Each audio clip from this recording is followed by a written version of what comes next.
কল্পনা করুন তো, এমন একটা পৃথিবী যেখানে কোনো ক্যালেন্ডার নেই। আপনি জানেন না আজ কত তারিখ। শুনে অদ্ভুত মনে হলেও হাজার বছর আগে মানুষের অবস্থা ঠিক এমনই ছিল। কিন্তু প্রশ্ন হলো, মানুষ প্রথম সময় গুনতে শিখল কিভাবে? কেন এক বছরে ৩৬৫ দিনই হয়, আর ফেব্রুয়ারি মাস কেন হঠাৎ করে ছোট হয়ে গেল? আজ আমরা সময় গণনার সেই রহস্যময় সুরঙ্গে প্রবেশ করব, যেখানে প্রাচীন গুহামানব থেকে রোমান সম্রাট সবার অবদান লুকিয়ে আছে। চলুন ফিরে যাই হাজার হাজার বছর আগের পৃথিবীতে। ইতিহাসের একদম শুরুতে মানুষের কাছে ঘড়ি বা ক্যালেন্ডার ছিল না। তাদের একমাত্র ভরসা ছিল আকাশ। তারা লক্ষ্য করল, আকাশের চাঁদ প্রতি ২৯ থেকে ৩০ দিন অন্তর তার রূপ বদলায়। হাজার হাজার বছর আগে মানুষ হাড়ের গায়ে দাগ কেটে এই চাঁদের হিসাব রাখা শুরু করে। প্রাচীন গুহাচিত্রে চাঁদের বিভিন্ন অবস্থার হিসাব পাওয়া গেছে। পূর্ণিমা থেকে পরবর্তী পূর্ণিমা পর্যন্ত সময়কে তারা এক মাস হিসেবে গণ্য করত। এভাবেই জন্ম নেয় পৃথিবীর প্রথম চন্দ্র ক্যালেন্ডার। কিন্তু সমস্যা ছিল একটাই, চাঁদের বছর হয় ৩৫৪ দিনের। ফলে ঋতুগুলোর সাথে সময়ের হিসাব মিলত না। দেখা যেত গত বছর যে সময়ে বৃষ্টি হয়েছিল, এবছর সেই সময়ে প্রচণ্ড রোদ। এই সমস্যার সমাধান করল প্রাচীন মিশরীয়রা। তাদের জীবন ছিল নীল নদের ওপর নির্ভরশীল। তারা লক্ষ্য করল, আকাশে যখন উজ্জ্বল নক্ষত্র সাইরিস দেখা দেয়, ঠিক তখনই নীল নদে বন্যা আসে। মিশরীয়রা হিসাব করে দেখল, এই বন্যা ঠিক ৩৬৫ দিন পরপরই ফিরে আসে। তারা প্রথম পৃথিবীকে উপহার দিল সূর্য নির্ভর বা সোলার ক্যালেন্ডার।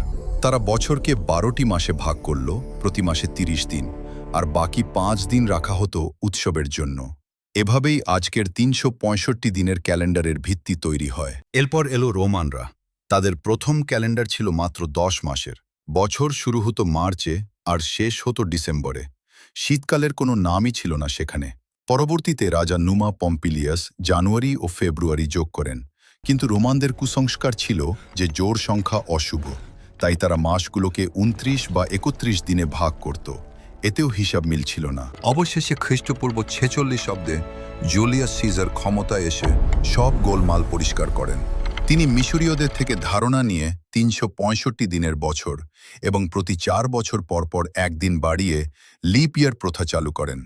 এই ক্যালেন্ডারই ইতিহাসে জুলিয়ান ক্যালেন্ডার নামে পরিচিত। কিন্তু মজার ব্যাপার হলো, এই জুলিয়ান ক্যালেন্ডারেও একটি ছোট্ট ভুল ছিল।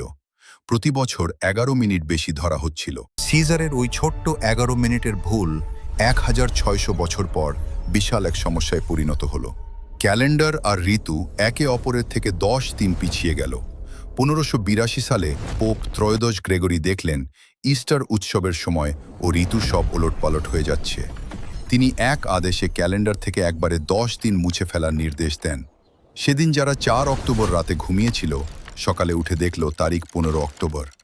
এই সংশোধিত ক্যালেন্ডারই হলো গ্রেগরিয়ান ক্যালেন্ডার, যা আজ আমরা সবাই ব্যবহার করি। তবে পৃথিবীতে শুধু এক ধরনের ক্যালেন্ডার নেই। ইসলামিক ক্যালেন্ডার পুরোপুরি চাঁদের উপর ভিত্তি করে। বাংলা ক্যালেন্ডার বা বঙ্গাব্দ সৌর বছরের উপর ভিত্তি করে তৈরি হয়েছিল। চীনা ক্যালেন্ডারও চন্দ্রভিত্তিক।